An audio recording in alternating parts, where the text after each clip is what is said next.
So it seems this talk about Xbox going third party isn't going away, with PlayStation fanboys going rampant, especially with King Fresh pushing this agenda that Xbox is going third party. He's been holding round tables at the stables as they hoof about and as they collectively try to come to a consensus about Xbox going third party. We've got Parris over here who has, in my opinion, a really bad take. And he's doubled down on this as well. I mean, he's entitled to his opinion. I think personally he is 100% wrong. There are, okay, well, I'd say about 99% wrong, because there is one thing he says which is correct, but another one where he's completely and utterly wrong. So there is that as well. But as you can see here from Have You Seen, horrible take. I don't care if the game goes to another platform, but y'all are saying Microsoft acquisitions are towards growing Xbox, and now you're saying it's okay if Xbox ecosystem doesn't grow.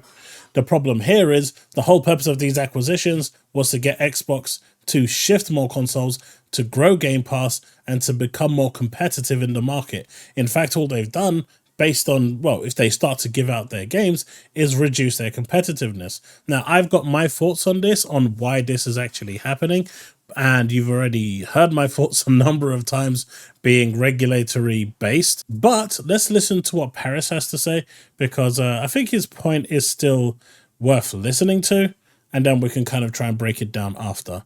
Before I do get into that though, if you do enjoy this content, do consider hitting that like button. We are trying to hit 300 likes for this video. If you haven't yet subscribed, do consider subscribing. We are trying to get to 6,500 as my first goal for January. So let's see if we can smash that in terms of subs. And of course, if you want to support me further, you can do that through my Patreon, YouTube membership via the join button, starting from $1. Or if you really enjoyed the video, you can leave a super thanks. Right. On with the video. Let's talk about what the actual rumors are and what their potential impact could be. So the first one, Hi-Fi Rush. If Hi-Fi Rush were to go to the Nintendo Switch, I actually think that's a good thing. I don't view that as a bad thing. I look at it as, here's a game that Shadow dropped a year ago, who was very critically acclaimed. We aren't really calling it a AAA game. It's more of a AA game, but it was, you know, from an Xbox standpoint, definitely one of their best games of 2023. Now, a year later, you're saying, hey, let's put it on another platform where we think another audience will appreciate it, and you put it on the Nintendo Switch. What they're going to price it at, what the sales will look like, obviously that is TBD, because we have no idea. But as a person that is invested in the Xbox ecosystem, what's changed for you?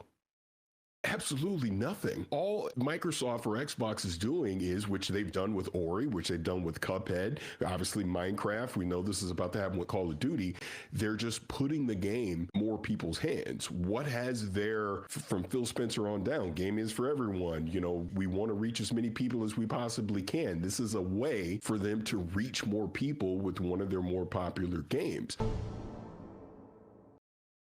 So, I think there's a lot to unpack here. Number one, Ori is a Microsoft Game Studio game. Cuphead is not. So the fact that he's even mentioning Cuphead is a bit silly. As we can see down here, Cuphead has nothing to do with Microsoft Game Studios. Maybe Microsoft funded, you know, helped support fund it, but the reality is it's owned by a completely different studio, so that doesn't count. Ori, on the other hand, does count. So he has one, you know, he can take that one. Secondly, with the Call of Duty situation, you know, the whole Call of Duty is on there, so what does it matter? That was there because of the legal case, and in order for the Activision Blizzard case to go through, it had to be there. If it wasn't, I really do question if Call of Duty would be on PlayStation. Secondly, the whole purpose of, the whole purpose of these acquisitions is to make sure that Xbox as a brand grows. It's not being limited in any way, and the console, the ecosystem grows. Now, Phil has come out numerous times, especially during the Bethesda situation, and said that any Bethesda games that are going to any other platform have to go where Game Pass is. So yes, when Phil Spencer turns around and says when everyone plays we all win, that is wherever Game Pass goes, Bethesda games go. Microsoft games go. Now, what does this actually mean to the average consumer? Now, like he said, he made a quick point there, right? He said, at the end of the day, what does it matter to you? It matters a lot to people that are not omni-platform. Now, Parris obviously has a Switch, a PlayStation 5, a really good PC, and a Series X. For him, it makes no difference. This is a really selfish outlook that he's got. I've actually had a discussion with him on Twitter about this as well, where he's tried to defend it. And when I've actually put arguments forward where, you know, it puts him on the spot to actually try and answer those questions, he's failed to answer them. And I'd really love to hear his answers to these questions, because at the end of the day, he's looking at it from an omni standpoint. Now, the problem that people have here is the fear that, one, there's two issues here. Number one, that people are going to basically stop buying an Xbox, because if the games are going to other platforms, what's the need of it going, what's the need of you buying an Xbox? There isn't one. If they're going to go to PlayStation or the Nintendo Switch after a year, people are happy to wait and not spend 500 quid on a console. It's that simple. That's the bottom line, right? Secondly, why should I buy an Xbox if I can wait a year and Halo, Starfield, Hi-Fi Rush or whatever is going to come to PlayStation? If it is, then I might as well get a PlayStation, because all my games are going to come on there anyway at some point, right? I'm not going to get them day and date, but that's okay. People usually have a large back catalogue, and you get the best of both worlds over there. You see, the problem here is diminishing the value of the console. At the same time, if those games are going to other platforms, what reason do those people have to come and buy an Xbox? Now, a lot of people have said, and I've seen a couple of Xbox influencers also saying that, one of the things that this could do is, if you've played Hi-Fi Rush on the Switch and Hi-Fi Rush 2 gets announced, you could be really hyped up about it and want it, and you might not want to wait a year, and then you'll come over and buy an Xbox. That's not going to happen in a realistic world. In a realistic world, they're going to wait a year for it to pass the exclusivity period and then go to buy it on the Switch. That is realistically what is going to happen. Maybe there's a small chance that if their internet is capable, that they may, and they have a, something with a bigger screen that's a browser or a Samsung TV, they may be enticed to play it over the cloud. And for that, they'll go through xCloud. So they'll maybe sign up for a month of Game Pass Ultimate and then they'll leave. That's possible. Or they're just going to wait a year. But what he's saying is a double-edged sword. What does it matter to you?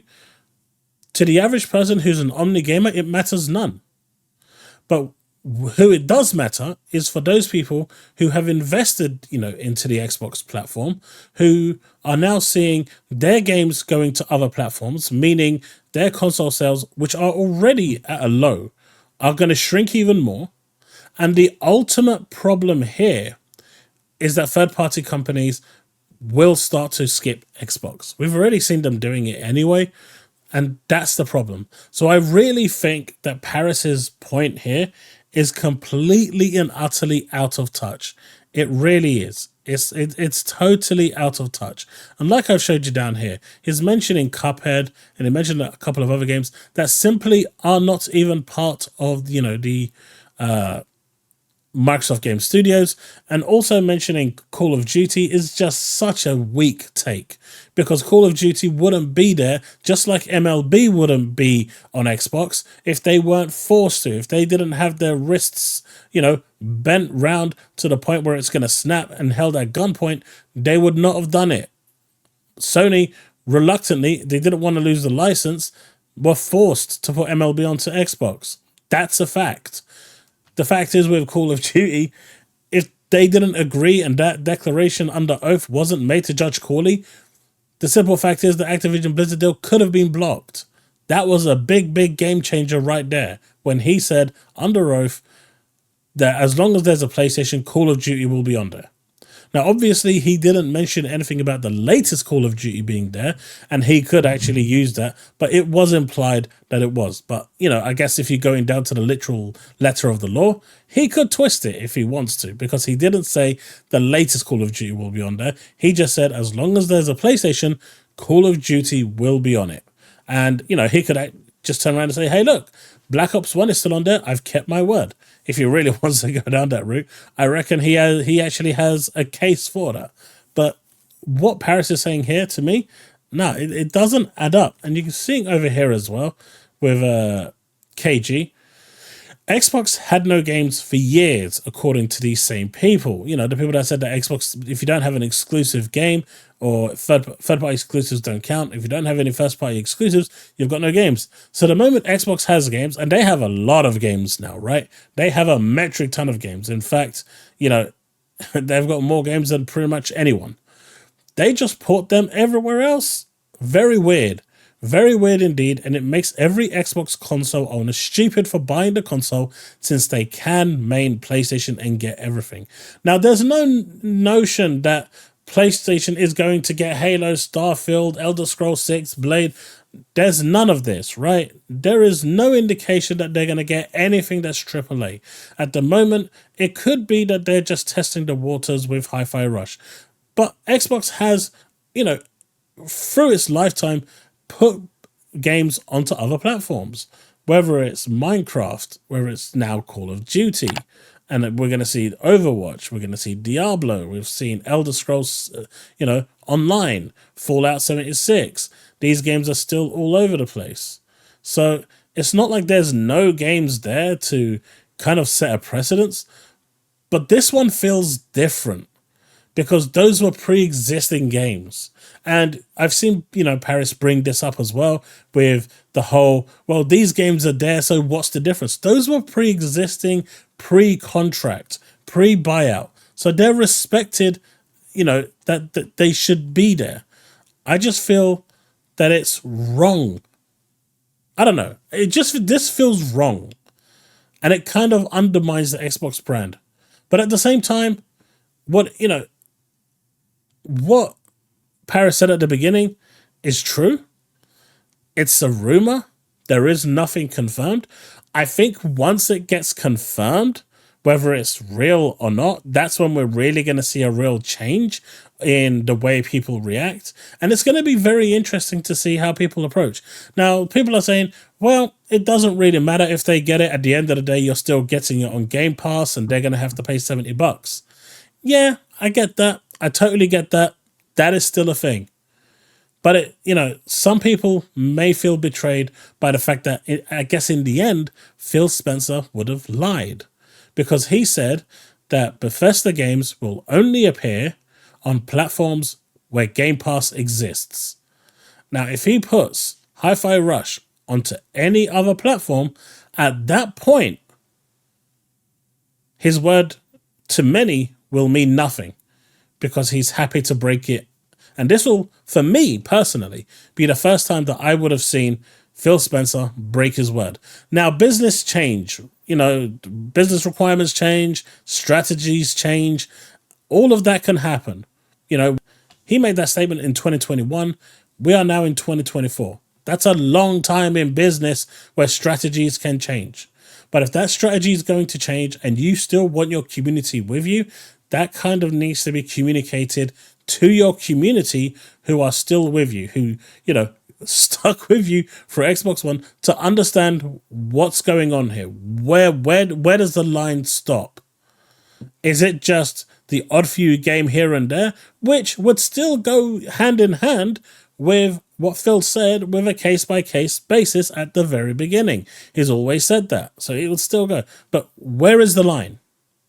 And as, you know, King David would say, you need to find that line and then hold the line.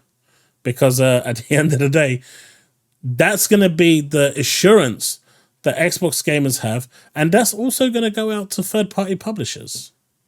Because that will maybe, you know, stop them being curious or worried that porting a game to Xbox is no longer a lost endeavor. There's actually profit to be made there. I don't know. You let me know what you think in the comment section below. I think Parris, in what he said here, is just wrong. I think it's wrong. You know my thoughts on this. If you haven't, check out one of my earlier videos regarding this topic. I've covered it multiple times. I'm not going to go into it again. But, you know, it is regulator based.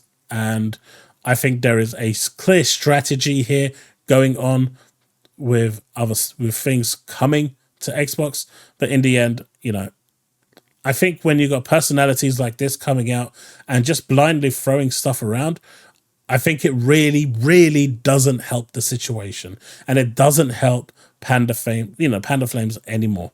It just makes them burn brighter and it gets people more triggered. So in the end, it is what it is. Let me know what you think in the comment section below. Let's have that discussion, and I'll see you in the next one. Remain legend.